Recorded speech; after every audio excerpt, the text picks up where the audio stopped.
আজি বহুত দিনৰ মূৰত আকৌ ভাতৰ ভিডিঅ' লৈ আহিছোঁ। এফালে আজি যিহেতু বৃহস্পতিবাৰ বুলি মই তেনেকৈ নিৰামিষ নাখাওঁ বাৰু। মঙলবাৰটোতহে মই নিৰামিষ খাওঁ আৰু কেতিয়াবা নিৰামিষো হৈ যায়। তো যোৱাকালি তাৰমানে মই 5:30 বাজিলৈকে গধূলা 5:30 বাজিলৈকে শুইছোঁৱে। মই উঠাই নাই দিনটো। মানে কেলৈ শুইছোঁ, ইমান বমি কৰিছোঁ ৰাতিপুৱাৰ পৰা। তাৰমানে বমি কৰি তাৰমানে মানুহজনী তাৰমানে দুৰ্বল হৈ গ'লোগৈ মই।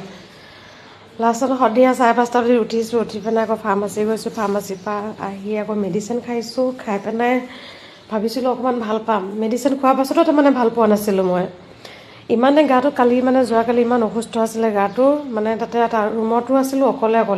মোৰ তাৰমানে ইমানে ভয় লাগি আছিলে, কি কৰিম কি নকৰিম। তাৰপাছতে যেনে তেনে মানে উঠি কৰিলোঁ। অকণমান মাহ ভাত বনাইছিলোঁ, আলু ভাজি বনাইছিলোঁ, কিন্তু তথাপিতো খাব নোৱাৰিলোঁ। আকৌ আধা ৰাতি আকৌ বমি হৈ গৈছে। যি নহওক আজি গাটো অকণমান সুস্থ হৈ পাইছোঁ। হ'লেও গাটো বহুত দুৰ্বল লাগি আছে।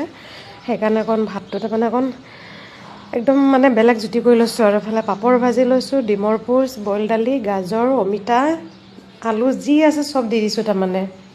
আৰু লগত ধনিয়া পাত দি দিছোঁ। দালিটো মই দাঁত খাওঁ, কিন্তু আজি পানীয়া বেছি হৈ গ'ল। তাৰমানে ভোক লাগি আছিলে, ধৈৰ্য নাই আৰু।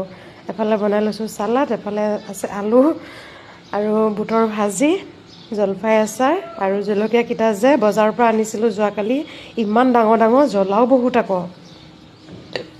বাকী ভিডিঅ'টো ইমানেই। ভাল লাগিলে ফ'ল' কৰিব, লাইক কৰিব। বাই।